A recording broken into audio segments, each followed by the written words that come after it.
Hello ladies and gentlemen, so in today's video I'm going to be sharing with you guys how to set up a fully automated follow-up sequence that's going to further book in more calls to your calendar all through cold email.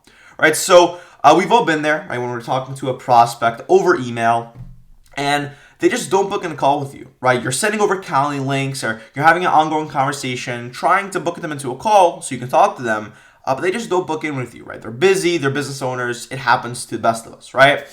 So I'm going to be showing you guys how to set up a sequence that's going to constantly message them and going to make sure that they actually book in a call with you, right? So after they book in a call, right after you set up the follow-up sequence and they book in that call, I'm going to be also showing you guys how to set up a Calendly pre-call show-up sequence that's going to further make sure that they're going to actually get on the call with you, and also it's going to make sure that they're qualified to even work with you, right?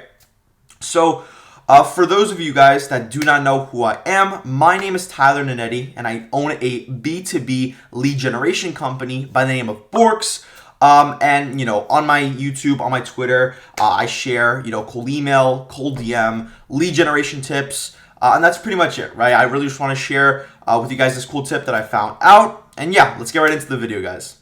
All right, perfect. So, if you guys are using SmartLead, right, that's what we're using. That's our sending tool for cold emails. What you're going to do is you're going to head right to the top left corner of email campaign, click on your campaign, and then go over to subsequence. Now you're going to have probably no sequences here if you're not already have them sent out. But what you're going to do is you're going to click on add subsequence. Now, our condition, right, for just the purpose of this video, we're going to keep it as is. So it's when the lead actually has the tag, send this trigger off or send the automation off, right? And then we'll have interested, so the interested tag. So if they're interested, then we're going to send this off, and we'll do it after 2 days for the first one. Now, for the actual emails, right? So this email will only be sent off if they haven't responded to your message and they are tagged as interested. So if they're tagged as interested, you already had a conversation, they're interested in actually booking the call, but they just didn't, actually perform the action of booking the call. So what we'll do something like this. Hey, first name, comma, right? Great. How does tomorrow at 1 p.m. EST work for a quick call? And we could say, if not, you can select a time that works for you here. And then you could just put your Calendly link, right? You would just fill in your link. So what is this doing, right? It's saying, hey John, hey Martha. It's just copying and scraping the actual name. And it's saying, great, right? We had a great conversation. How does tomorrow at 1 p.m. EST work? This is going to be static. This is always going to say the same number. Just because, right, if they say, there's two options for this, right? They can respond to that and say, yes, that works, or they can just book in the call right away. I like to do this because when our prospects read this, read the follow-up, and they say, oh, okay, 1 p.m. EST works, I want to just really make sure that I'm actually going to solidify the call, and I want to make sure that no one else can get to the call before me. I'm going to book in a call for 1 p.m. EST because that works with him, kind of thing, right? It's just kind of just like a thing that we like to do, right? Now, you can also add a variant. So this isn't a separate follow-up. This is the same. It's going to be sent out, but it's just a different, it's like a A and B. So it's like they're just going to pick between A and B, whichever one works. But it's not a completely different follow-up, right? So add a variant. Same kind of thing. We might do something a little bit shorter with this one, but on the same kind of like page, if that makes sense. Great. Maybe we'll say what time works best for you this week. We could do something super short like that. What time works best for you this week? Just so they can be like, oh, okay, I had a conversation with this person.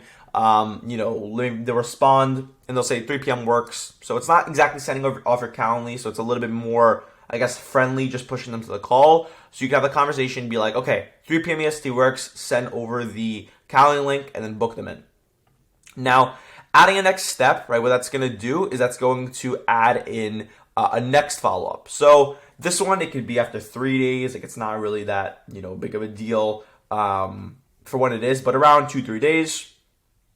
For this one, I pretty much do the same thing, like hi, hey, whatever. First name.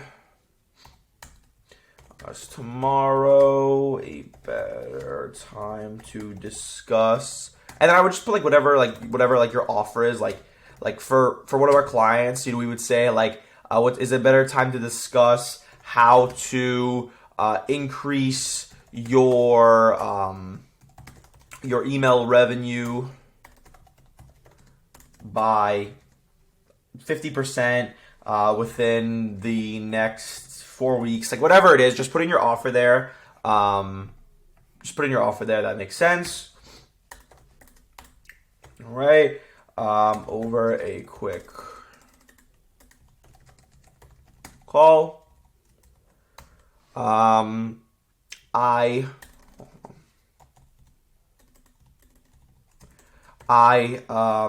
should be available around 3 p.m. EST. Let me know what works for you. Something like that. Again, you could add a variant. These are super simple. These are very super simple messages. You guys can kind of just comprehend exactly what I'm kind of hinting towards. You just gotta send out just a follow up, just to make sure that they actually book in the call, because you don't want to be talking to someone then they don't book in the call, and that's just money just thrown out the window, right? Another one, we can just add one more. Maybe this will be after 3 days as well. Like maybe we could do after 2 days and then add this after 3 days. Same thing. Again, you could add variants as well, but I'm just gonna show you guys.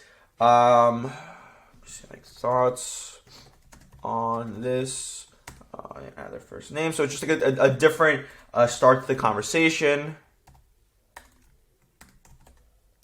And you also want to make sure there's a space here. It's kind of annoying, but if you put a space here, it's just gonna it's just gonna do undefined. So just put in first name, space, question mark. Just recently, you could put in a case study here. That's what we like to do as well.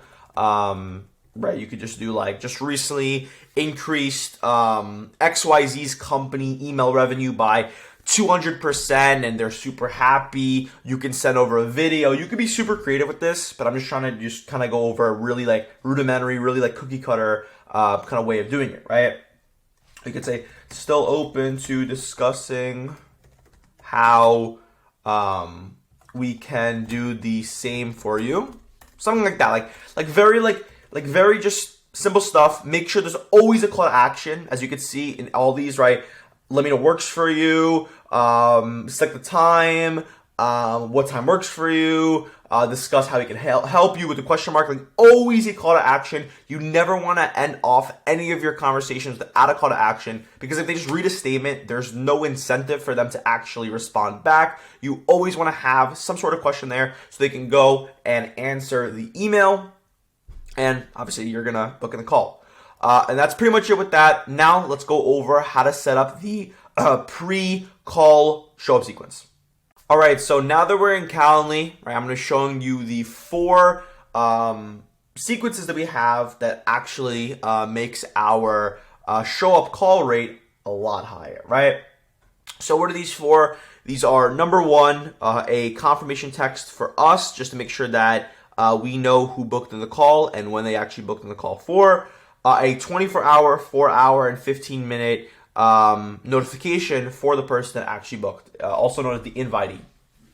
So, as I mentioned before, right, alongside having the actual sequence with the the text messages going out, we also have qualification questions. So if you go on our website and you try to book in a call with us, you can put in your name, last name.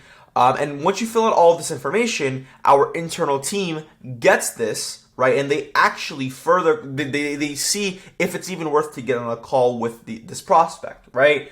So after, right, our team says, okay, give the thumbs up, we want to get on a call with this prospect, we are going to get a notification.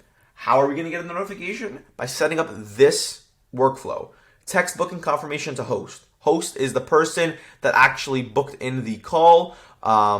I'm sorry, the host, the person that actually owns the calendar, so the owner of the business, right? So use workflow. Right here, text booking confirmation to host, select the calendar that you want to use immediately when a new event is booked, just like this. And you would just set up the text messages that you want to go out to yourself. So you could say, okay, John booked in the call for X time. I'm not going to show you guys exactly what I have here just because my personal cell number is there, right? Don't want to show you guys that.